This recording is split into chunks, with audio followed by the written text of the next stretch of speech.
नमस्कार मित्रांनो, आपल्या बिझनेस ब्रेक थ्रू या सिरीजमध्ये मी तुमचा मित्र ॲडव्होकेट मनीष रणशूर, तुमचं लीगल आणि बिझनेस कोच, तुमचं सहर्ष स्वागत करतो मित्रांनो आपल्या प्लॅन इंडिया लीगलच्या विविध प्लॅटफॉर्म्सवर. मित्रांनो, आपण 5-6 एपिसोड पासून एक नवीन सिरीज सुरू केली, बिझनेस ब्रेक थ्रू.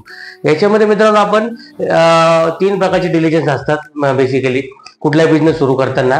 त्याच्यामध्ये legal due diligence, technical due diligence, financial due diligence. तर मित्रांनो, याच्यामध्ये आपण जो लीगल ड्यू डिलिजन्स आहे तो याच्यावर आपण बघतोय. याच्यामध्ये आपण मित्रांनो जी ड्यू डिलिजन्स मध्ये जे लीगल एंटिटी आपण बघितली मागच्या काही एपिसोड्स मध्ये. मित्रांनो, आता काय असतं माहिती का, तुम्हाला सांगतो की जसा बिझनेस तुमचा बदलतो, जसं बिझनेस तुमचा ज्या इंडस्ट्रीचा तुमचा बिझनेस असेल, ज्या स्वरूपातला तुमचा बिझनेस असेल, त्या स्वरूपामध्ये त्याचे लीगल ड्यू डिलिजन्स होत असतं मित्रांनो. म्हणजे आता समजा तुम्ही मॅन्युफॅक्चरिंग इंडस्ट्रीमधले असाल तर तुमचं लीगल ड्यू डिलिजन्स वेगळं असेल, तुमचं टेक्निकल आणि फायनान्शियल ड्यू डिलिजन्स वेगळं असेल. जर तुम्ही फूड आणि ब्रेवरेज इंडस्ट्रीमधले असाल तर तुमचं लीगल ड्यू डिलिजन्स वेगळं असेल. अशा प्रकारे मित्रांनो, जशी जशी तुमची इंडस्ट्री बदलत जाते तसे त्याच्या स्वरूपामध्ये तुमचं लीगल ड्यू डिलिजन्स बदलत जातं. आता बेसिकली काय असतं मित्रांनो की एखाद्या बिझनेसमध्ये आपण बघायला गेलो त्याच्यामध्ये काय असतं, डिलिजन्सचे प्रकार तुम्हाला मी सांगतो. त्यामध्ये जे फॅक्टर्स इफेक्ट करतात ते साधारण 10 टाईपचे फॅक्टर्स असतात. त्याच्यामध्ये तुमचं कॉर्पोरेट स्ट्रक्चर अँड कंप्लायन्सेस, म्हणजे तुमचं कॉर्पोरेट स्ट्रक्चर कसं आहे, कुठल्या स्वरूपाचा तुमचा उद्योजक म्हणजे व्यवसाय, त्याच्यावरुन तुमच्या त्या कंप्लायन्सेस बदलत जातात. त्याच्यानंतर तुमचं कॉन्ट्रॅक्शन अँड ॲग्रीमेंट. कॉन्ट्रॅक्ट आणि ॲग्रीमेंट हा देखील लीगल ड्यू डिलिजन्सचा खूप मोठा आणि महत्वाचा भाग आहे मित्रांनो. म्हणजे कॉन्ट्रॅक्ट म्हणजे तुमच्या पार्टनर बरोबर करतात, तुमच्या वेंडर बरोबर करतात, किंवा तुमच्या कॉन्ट्रॅक्टर बरोबर करतात. हे जे काही लोक असतात, जे फॅक्टर्स तुमच्या बिझनेससाठी महत्वाचे असतात, सप्लायर बरोबर करतात, हे सगळे लोकांबरोबर कॉन्ट्रॅक्ट आणि ॲग्रीमेंट तुम्हाला करावे लागतात. तो देखील एक लीगल ड्यू डिलिजन्सचा मोठा भाग आहे मित्रांनो.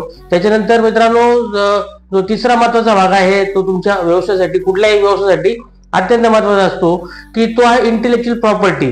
इंटेलेक्च्युअल प्रॉपर्टी म्हणजे काय मित्रांनो, बौद्धिक साधन सामग्री असते.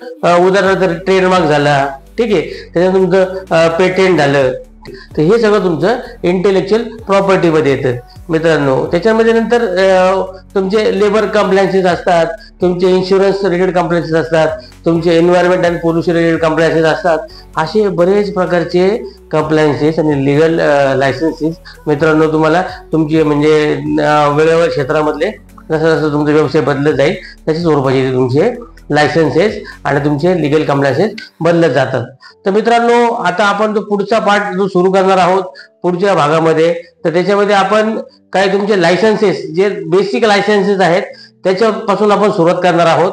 आणि त्याच्यानंतर मग तुमची जशी जशी उद्योग व्यवसाय जसा जसा बदलत जाईल, इंडस्ट्री जशी बदलत जाईल तसे त्याचं लायसन्सेस जे किंवा कंप्लायन्सेस जे प्रमाण असतं ते व्हेरी करत जातं. ठीक आहे मित्रांनो, तर आजच्या व्हिडिओमध्ये इतकेच.